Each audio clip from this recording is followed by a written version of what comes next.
करने वाली पांचवी ढाल समाप्त हुई और अब अंतिम और छठी ढाल आरंभ होती है।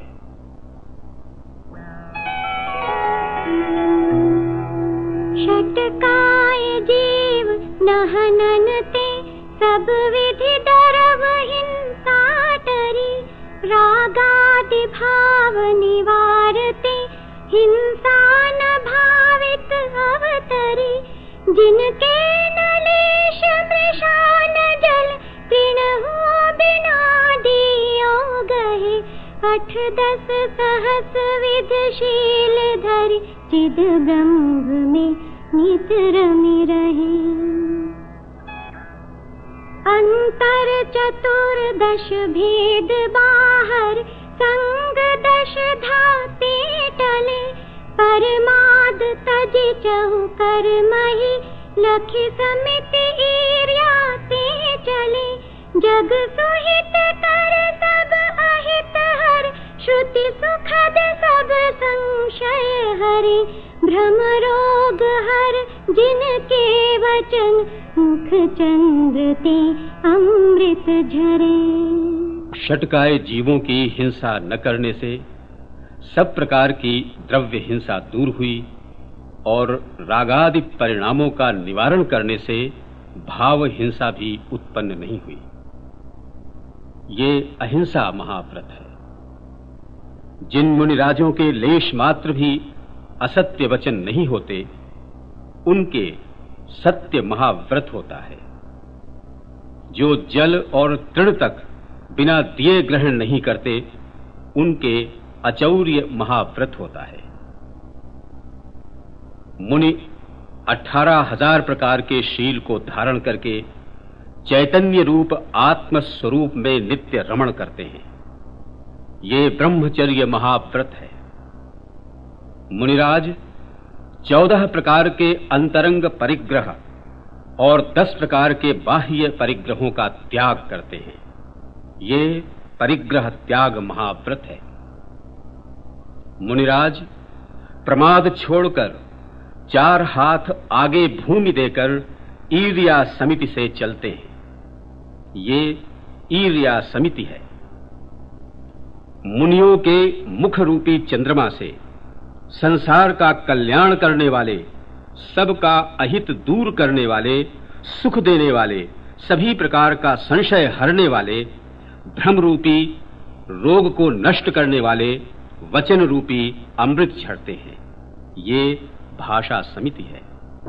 46 दोष बिना सुकुल श्रावक तने घर अशन को ले तप बढ़ावन हेत नहीं तन पोषते तज रसन को शुचि ज्ञान संयम उपकरण लखि के गहे लखि के धरे निर्जंतु थान विलोकि तन मन मूत्र श्लेषम परिहरे।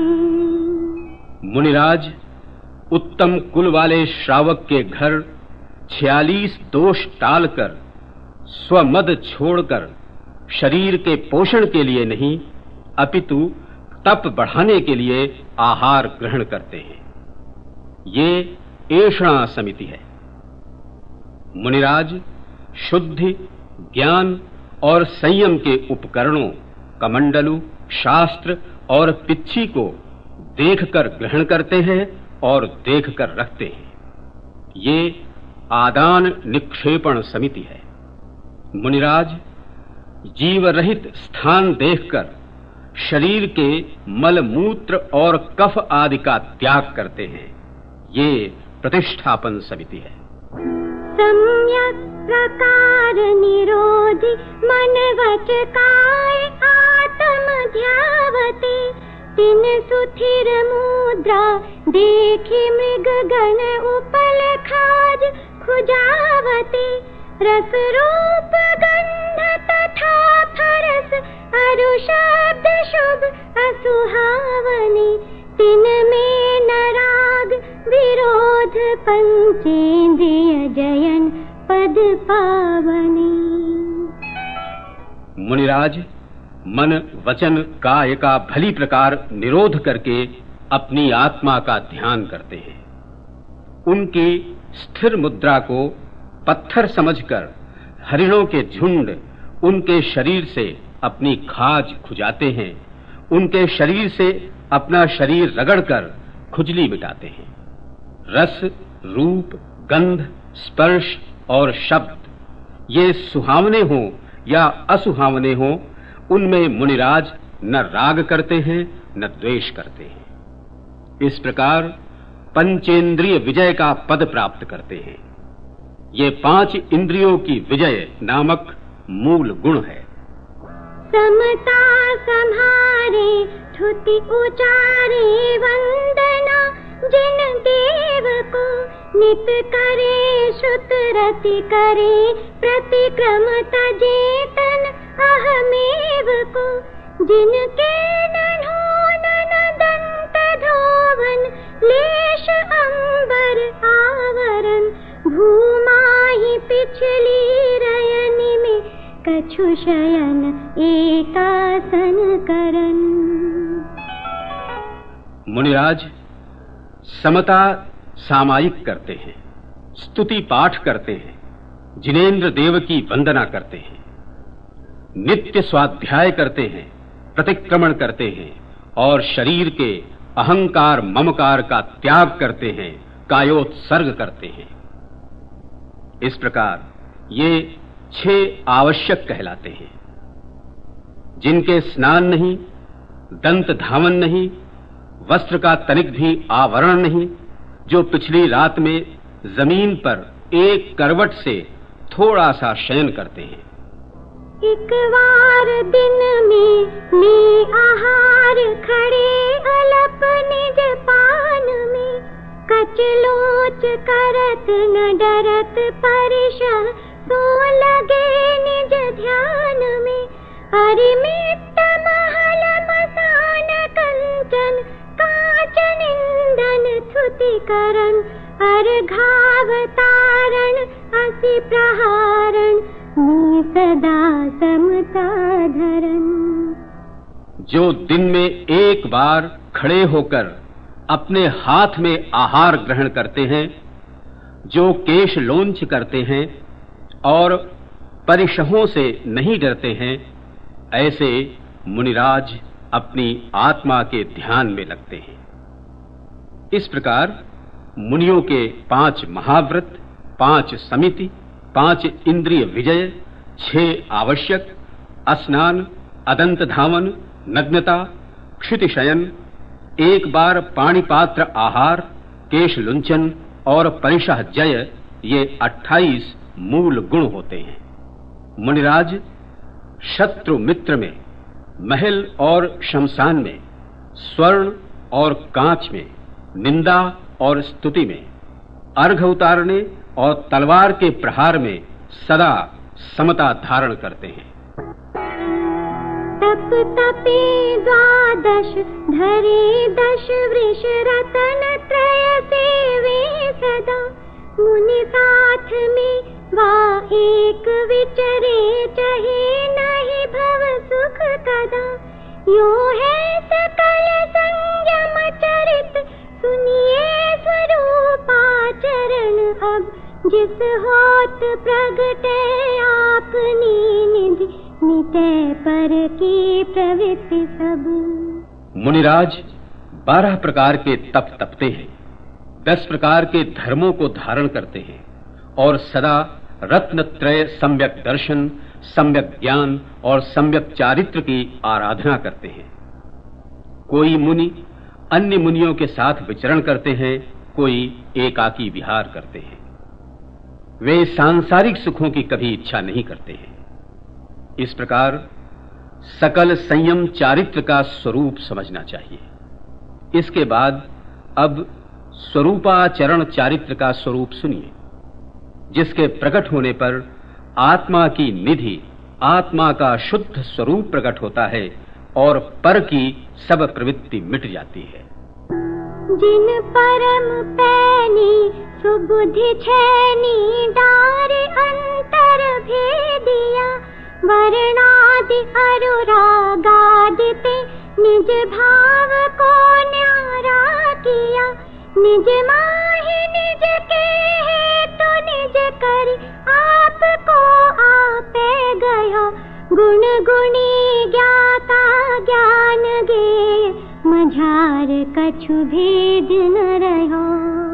जिन्होंने अत्यंत तीक्ष्ण प्रज्ञा भेद विज्ञान रूपी छेनी द्वारा आत्मा से अनात्मा को पृथक कर दिया है और वर्णादि तथा रागादि द्रव्य और भाव दोनों से अपने भावों को अलग कर लिया, अपनी आत्मा में अपनी आत्मा के लिए अपनी आत्मा द्वारा अपनी आत्मा को स्वयं ग्रहण कर लिया, अब गुण और गुणी में, ज्ञाता ज्ञान और त्रेय में कुछ भेद नहीं रह गया। जहाँ ध्यान ध्याता ध्येय को न विकल्प वच भेद न जहाँ।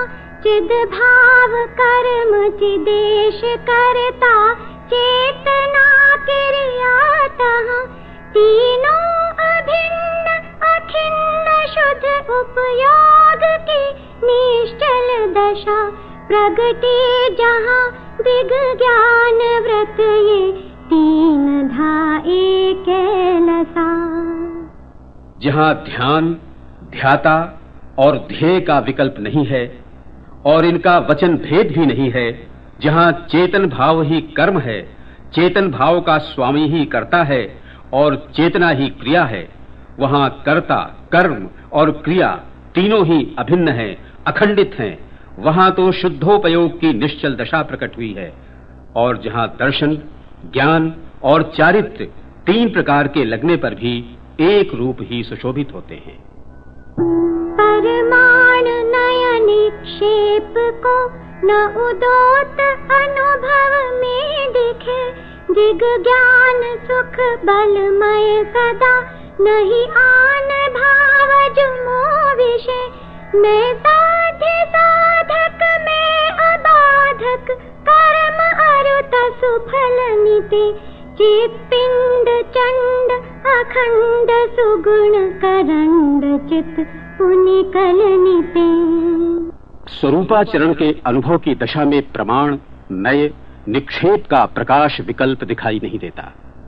उस दशा में ज्ञानी की प्रतीति ऐसी होती है कि मैं सदा दर्शन ज्ञान सुख और बलमय हूँ, मुझ में अन्य भाव नहीं है।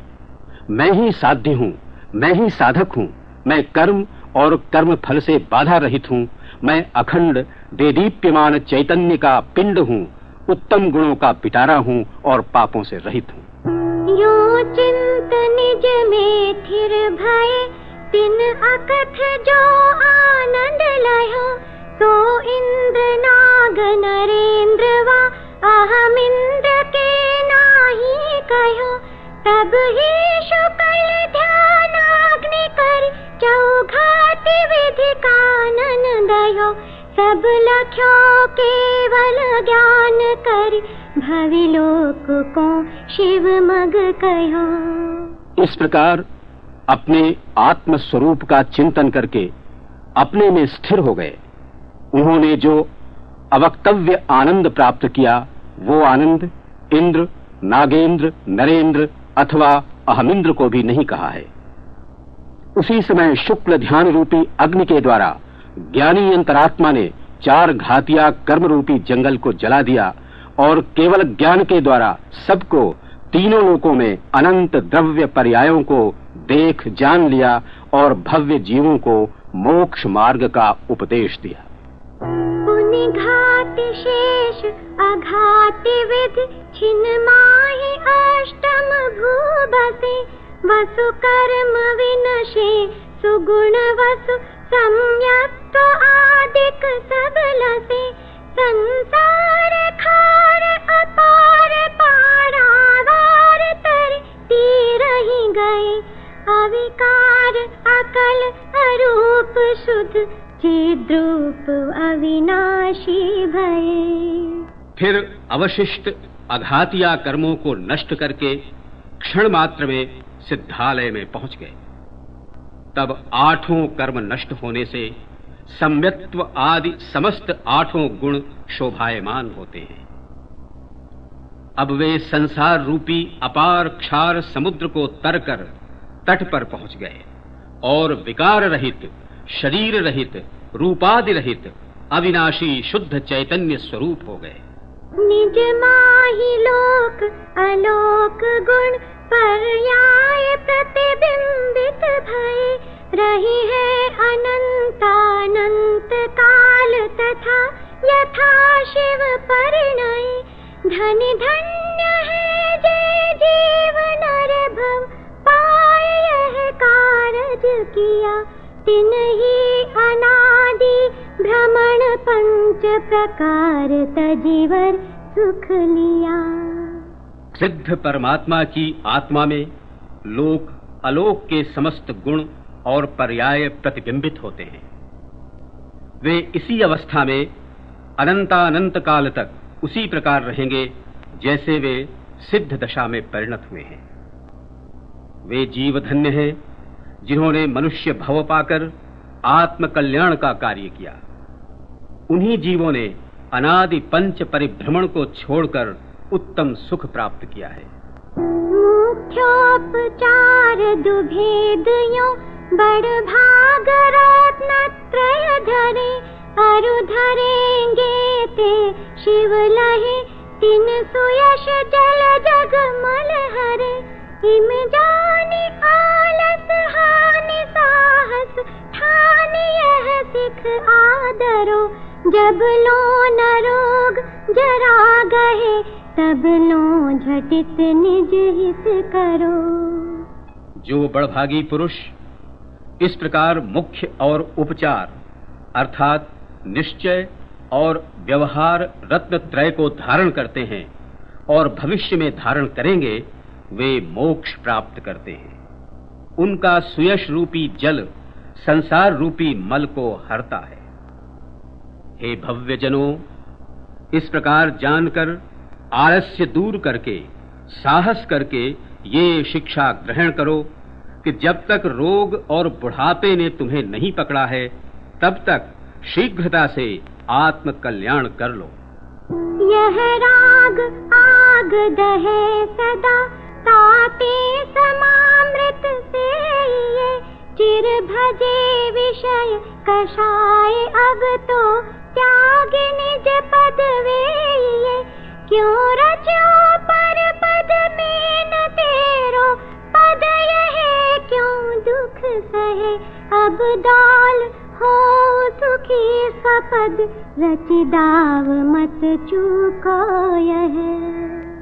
ये राग रूपी आग जीव को सदा जलाती है, इसलिए समता रूपी अमृत का सेवन कीजिए।